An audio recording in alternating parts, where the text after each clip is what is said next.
and you're just chilling, and pretend like, you have to pretend like I have a book with pictures in it. I don't have pictures in it. So just pretend. Maybe you can imagine your own pictures, okay? Are you ready to hear the story of Zacchaeus from Dr. Seuss? And actually, Zacchaeus is called Mr. Z in this story, okay? So here we go. Everybody listen up. You're too tiny, they told Mr. Z. You're just too short to really see. You're too small. You're too little. You're sometimes too much a riddle to ever be a cool kid like us. Did Mr. Z cry? Did he sigh and say bye? Did he give up just like that? No. Did he throw in the hat? No, of course not. Of course not, my friends. Instead, he stood up and he said, I'm tiny for sure. I'm short and I'm small. But guess what? That's not all. I'm brave and I'm smart and I've got a big heart. So he climbed up a tree. Now I can see. I can see so far and wide. I see the distant countryside and skyscrapers, planes and automobiles, and balloons and trains and things with wheels.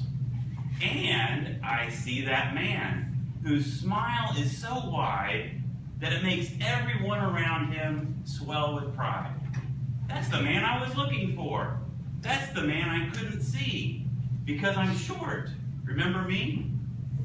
The man with the smile hugged babies all the while he told funny stories about people who lose things, and silly kings, and grand dinners, and funny winners, and loving the poor, and opening the door for those who don't look like me. Mr. Z was so happy that day, he listened and laughed and said, maybe someday I'll be just like him. Suddenly, the man looked up into the tree and said, is that my friend Mr. Z? Mr. Z was shocked. Are you talking to me? Yes, I see you up there, like a bird without feathers. Don't be afraid now. Listen to my word. I want to throw a party, but I don't have a space. Can we come to your house? Can we come to your place? I'll bring the food and drink. I'll bring a great band. All you have to do is let us dance on your land. Mr. Z was so happy. He wanted to shout, but a voice in the crowd told him to stop. He's too tiny, the voice said. He's just too short to really see.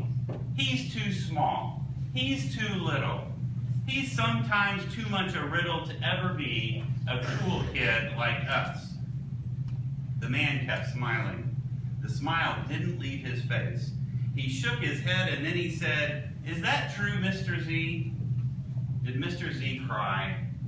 Did he sigh and say bye? No. Did he give up just like that? No. Did he throw in the hat? No. Of course not. Of course not, my friends. Instead, he looked down and said, I'm tiny for sure. I'm short and I'm small, but guess what? That's not all. I'm brave and I'm smart and I've got a big heart. Mr. Z shimmied down the tree. He was happy as could be. The party that night was as fun as could be. They danced and they laughed and they had so much fun. And all the cool kids were there. The end. The story of Mr. Z. Have you ever felt like Mr. Z? Yes. Yeah? You have? You ever felt like other people were saying, you can't do it, you're too small, you're too young, you're not smart enough? Mr. Z, what did he say? I may be short, but I've got what? A big heart. That's what God is looking for in all of us. How big is your heart? So let's say a prayer, okay?